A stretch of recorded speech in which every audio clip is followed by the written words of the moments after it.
बिस्मिल्लाहिर्रहमानिर्रहीम। Dear students, मी doctor Kashif. आज हमारा लेक्चर नंबर 3 है, फर्स्ट ईयर, और आज हम डिस्कस करेंगे फ़िज़िकल क्वांटिटीज़ को। जी, व्हाट आर फिज़िकल क्वांटिटीज़? तो क्यों ना हम इस तरह डिफ़ाइन करेंगे कौन सी क्वांटिटीज़ हैं जो फिज़िकल नहीं हैं, क्योंकि फ़िज़िक्स के अंदर जितनी भी आप क्वांटिटीज़ पढ़ते हैं वो सारी फ़िज़िकल क्वांटिटीज़ हैं। तो उनके लिए क्या पैरामीटर होना चाहिए, तो कौन सी क्वांटिटीज़ हैं जो फिज़िकल नहीं हैं? ऐसी कोई भी क्वांटिटी जिसको आप मेजर नहीं कर सकते, ऑब्जर्व करते हैं, मेजर नहीं कर सकते with proper units, with proper instrument, तो उसको आप फिज़िकल क्वांटिटी काउंट नहीं करेंगे। और जिनको आप ऑब्जर्व करते हैं और मेजर करते हैं विद प्रॉपर यूनिट्स, तो उनको आप फिज़िकल क्वांटिटी में काउंट करेंगे। All those quantities which can be observed and measured are called physical quantities। और ये जितनी भी क्वांटिटीज़ यहाँ मैंने लिखी हैं, ये सारी की सारी इनसे आप फेमिलियर हैं, मैस, हाइट, वेलोसिटी, टेम्परेचर, तो एटलीस्ट आपने 3 के नाम लाजमी बताने हैं। इनको फिर हम इनकी कैटेगरी बताएंगे। इनको 2 पोर्शन में हम डिवाइड करते हैं। First is base quantity and second is derived quantity. What are base quantities? वो क्वांटिटीज़ जिनको हम खुद इंसान, जिसको हम प्रोटोटाइप भी कहते हैं, यानी इंसान खुद डिफाइन करे या नेचर के वे से आप उसको डिफाइन करते हैं, तो उन क्वांटिटीज़ को आप बेस क्वांटिटीज़ का नाम देंगे और ये डिराइव्ड क्वांटिटीज़ पे डिपेंडेंट नहीं होंगी। और वो क्वांटिटीज़ जो बेस क्वांटिटीज़ पे डिपेंडेंट होंगी उनको हम डिराइव्ड क्वांटिटीज़ का नाम देंगे। Those physical quantities which can not be defined in terms of other quantities are called base quantities. जैसे लेंथ है, मैस है, टाइम है, इसके अलावा आप इसमें टेम्परेचर को काउंट करेंगे, देन करंट को आप बता सकते हैं। आगे भी हम इसकी जो है ना इसको डिटेल के साथ देखेंगे। और वो क्वांटिटीज़ जो बेस क्वांटिटीज़ पे डिपेंड करती हैं उनको हम डिराइव्ड क्वांटिटीज़ का नाम देंगे। और जितनी भी क्वांटिटीज़ हैं, जैसे आप फोर्स की बात कर रहे हैं, प्रेशर है, पावर है, वेलोसिटी है, जो कि डिस्टेंस है, लेंथ ओवर लेंथ और टाइम पे डिपेंड करती है, तो वो जितनी भी क्वांटिटीज़ और होंगी वो बेस क्वांटिटीज़ पे डिपेंड करेंगी। तो हम इसको देखेंगे कि अगर हम क्वांटिटीज़ की बात कर रहे हैं तो उनको हम किसी प्रॉपर यूनिट्स के साथ मेजर करते हैं। उनमें से एक सिस्टम जो है वो इंटरनेशनल सिस्टम ऑफ यूनिट्स, जो हमारे कोर्स का पार्ट है, उसको हम देखेंगे। 1960 के अंदर international committee agreed on set of definitions to describe physical quantities. The system that was established was called International System of Units. A complete set of units, both fundamental and derived units in the system are called SI units. इसमें fundamental और derived दोनों, यानी base भी और derived दोनों quantities जो है ना, इनको डिफाइन किया गया, क्योंकि इससे पहले डिफरेंट रीजन्स के अंदर, डिफरेंट सिस्टम के अंदर इसको डिफरेंट वे से डिफाइन किया जाता था। 1960 के अंदर ये कंक्लूड किया गया कि इनको एक प्रॉपर वे से डिफाइन किया जाए और ये इंटरनेशनली जो है ना, ये तमाम इन क्वांटिटीज़ के जो यूनिट्स हैं वो एक्सेप्टेबल हों। तो इनकी बुनियाद पे यूनिट्स को 3 पोर्शंस में डिवाइड किया गया, ऐसा यूनिट्स को। उसमें एक बेस यूनिट्स थे, supplementary units and derived units. तो आज हम डिस्कस करेंगे बेस यूनिट्स को।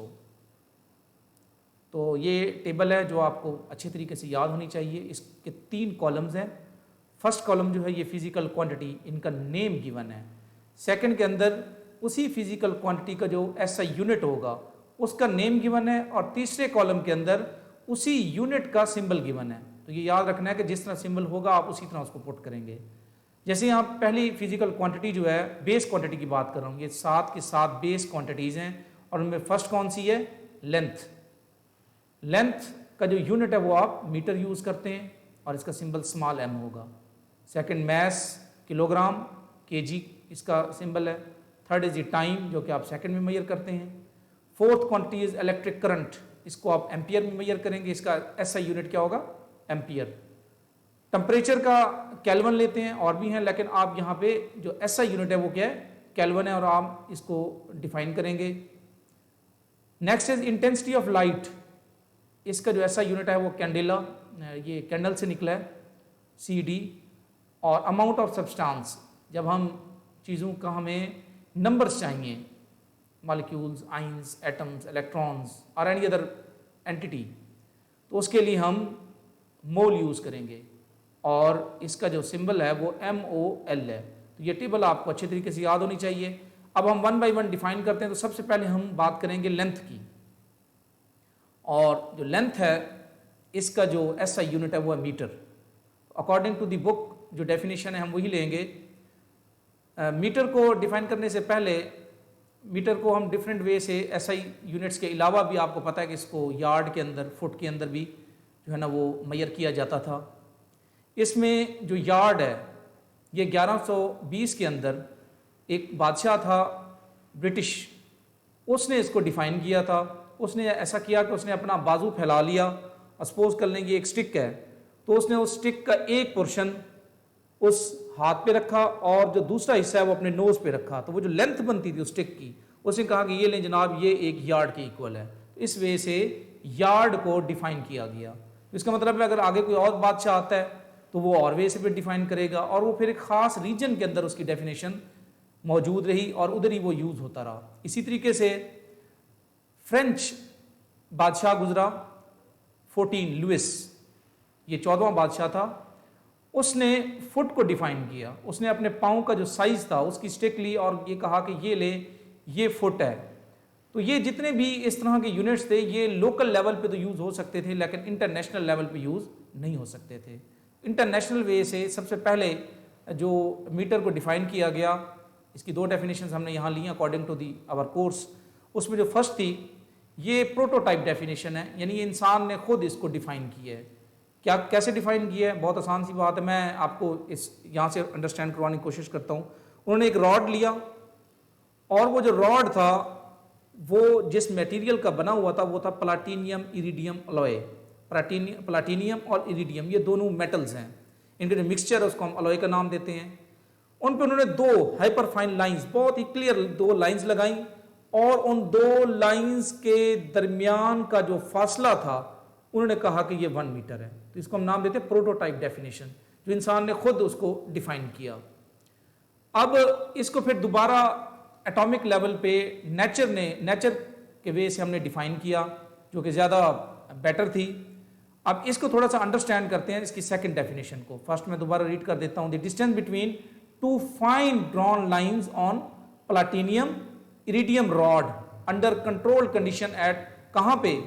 International system of bureau and weights and measurements in France. International system of bureau of weights and measurements in France, ये उस लैब का नाम है। अब सेकंड डेफिनेशन की तरफ आते हैं। It was redefined. अब ये लगता तो यह है कि एक लाइन में लिखा हुआ है, लेकिन इसमें एक एक टर्म को हमें अलग अलग अंडरस्टैंड करना होगा।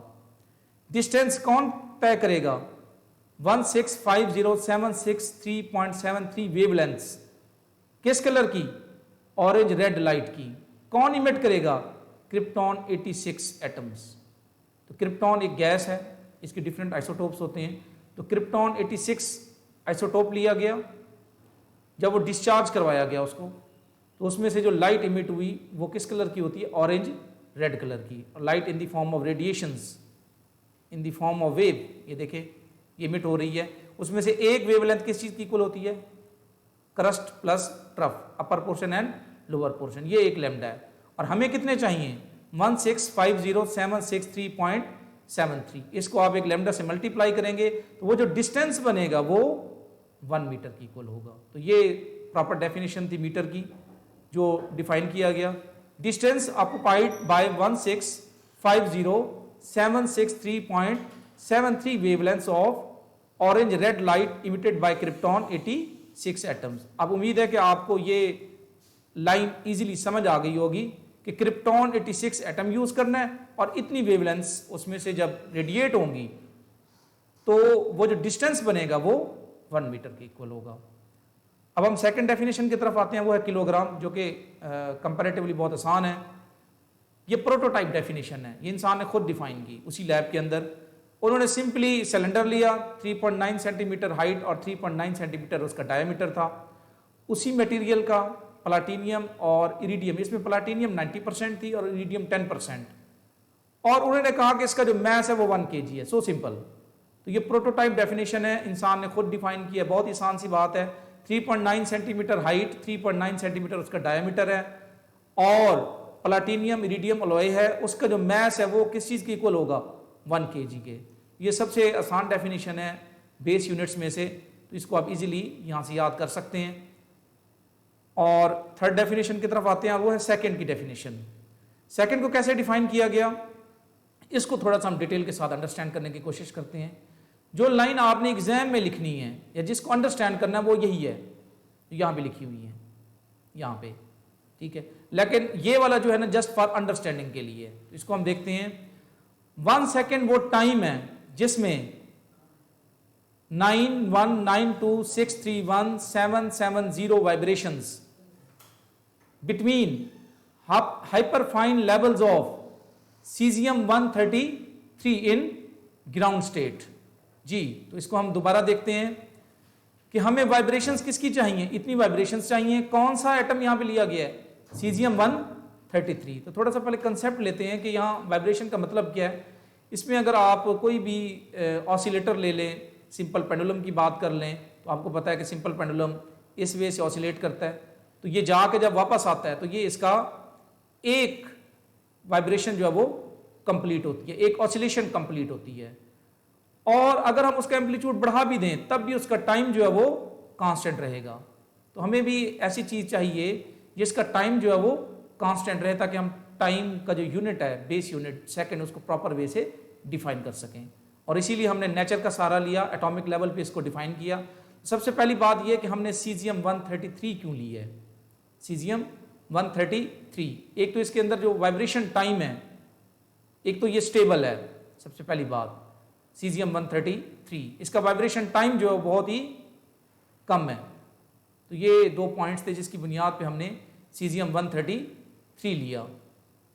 तो अब इस डायग्राम से इस डेफिनेशन को अंडरस्टैंड करने की हम कोशिश करते हैं। इसके अंदर उसने शो किया कि सीजियम 133 आइसोटोप है सीजियम का। अब सीजियम के अंदर आप ये देखें कि ये नंबर ऑफ शेल्स हैं, ये N1 N2 N3 N4 और N5। अब ये देखें जैसे जैसे आप N4 और N5 पे आते हैं तो उसी शेल के अंदर सब शेल्स बन रही हैं। इसका मतलब ये हुआ कि एक लाइन की बजाय नंबर ऑफ लाइंस आपको ज़्यादा शो हो रही हैं। यहाँ से पहले तो ये बात आप अंडरस्टैंड करें। दूसरा आपको ये भी बताया कि जब आप किसी सिस्टम को एनर्जी देते हैं तो लोअर ऑर्बिट से इलेक्ट्रॉन एनर्जी लेके हायर ऑर्बिट में जाता है, और जब ऊपर जाता है तो वहाँ ऑलरेडी क्योंकि इलेक्ट्रॉन मौजूद है वहाँ वो नहीं रह सकता, क्योंकि हमने ये लॉ पढ़ा हुआ है कि उस लेवल पे एक इलेक्ट्रॉन रह सकता है, दूसरा नहीं रह सकता, तो उसको वापस आना पड़ेगा। जब वो वापस आता है तो वो रेडिएशन इमिट करता है। लेकिन हम यहाँ पे सीजियम 133 लेंगे और वो भी ग्राउंड स्टेट में। इसका मतलब हमने बाहर से भी एनर्जी नहीं देनी। जब बाहर से हम एनर्जी नहीं देते तो ग्राउंड स्टेट के अंदर भी सीजियम 133 रेडिएशन इमिट करता है। उसमें सपोज कर लें, यहाँ पे मैं बात कर रहा हूँ ये N5 की, ये इसका आप देखें कि सपोज कर लें यहाँ से एक इलेक्ट्रॉन जो है वो इधर जाता है। जब वो एक सब शेल से दूसरे सब शेल में जाएगा तो वहाँ ऑलरेडी इलेक्ट्रॉन मौजूद है। एक लाइन से एक सब शेल से दूसरे सब शेल में जाता है तो वहाँ पे ऑलरेडी अगर इलेक्ट्रॉन मौजूद है तो जो हमारे पास लॉ है कि उसका एनर्जी स्टेट है उसमें दूसरा नहीं आ सकता, तो उसको वापस आना पड़ेगा। जब वो वापस आता है तो वो रेडिएशन इमिट करेगा। अब वो जो रेडिएशन इमिट करेगा उसमें ये यहाँ पे देख लें, ये उनकी तादाद गिवन है वाइब्रेशंस की कि वो गया वापस आया, गया और वापस आया। ये इतना फास्ट हो रहा है, जब उन वाइब्रेशंस की तादाद 9192631770 वाइब्रेशंस हो जाएंगी तो वो जो टाइम होगा वो 1 सेकेंड के इक्वल होगा। तो सबसे पहली बात हमने एटम कौन सा लिया, सीजियम 133। वो क्यों लिया उसकी मैं रीजन बता चुका हूं आपको। और ग्राउंड स्टेट, इट मीन्स कि आपने उसको बाहर से एनर्जी नहीं देनी। तीसरी चीज हाइपरफाइन लेवल्स, हमने शेल्स नहीं लिए, हमने एक जो शेल लिया हुआ है उसके अंदर स्प्लिटिंग हो गई है। यहाँ पे नजर आ रहा है, यहाँ स्प्लिटिंग नहीं है, यहाँ स्प्लिटिंग है, यहाँ स्प्लिटिंग है, ये स्प्लिटिंग हो गई है। उसी के अंदर इलेक्ट्रॉन जो है ना वो एक शेल से दूसरे में जब जाएगा वहां से फिर वापस आएगा तो वो रेडिएशन भी इमिट करेगा और उसकी ये जो टाइम है ये कांस्टेंट है, ये नहीं है कि कम ज़्यादा हो रहा है। तो वो जो वाइब्रेशंस हैं जब उनकी तादाद इतनी हो जाएगी तो वो जो टाइम होगा वो 1 सेकेंड के इक्वल होगा। यहाँ से भी नज़र आ रहा है, ये उसकी फ्रीक्वेंसी है कि इतनी वाइब्रेशंस 1 सेकेंड के अंदर। तो यहाँ से आप डिफाइन कर सकते हैं F = 1/T। तो यहाँ से टाइम कितना है, फ्रीक्वेंसी की डेफिनेशन क्या है, इतनी वाइब्रेशंस 1 सेकेंड के अंदर। तो जब इतनी वाइब्रेशंस हो जाएंगी तो आप वो जो टाइम होगा उसको आप क्या नाम देंगे, 1 सेकेंड का। अब इसको बड़ा आसानी से याद कर सकते हैं, मैं दोबारा इसको रीड कर रहा हूँ। 1 सेकेंड कौन सा ड्यूरेशन है, जब इतनी वाइब्रेशंस होंगी किन के दरमियान, हाइपर फाइन लेवल्स ऑफ कौन सा एटम है, सीजियम 133, और वो कहां पे होना चाहिए, ग्राउंड स्टेट में। मींस कि हमने उसको बाहर से एनर्जी नहीं देनी। तो ये डेफिनेशन है सेकंड की, जिसको आपने याद रखना है। बाद में इसको रीडिफाइन किया गया, लेकिन हमने अकॉर्डिंग टू द कोर्स हमने इसी डेफिनेशन को याद रखना है। तो ये आज हमने 3 यूनिट्स करने थे।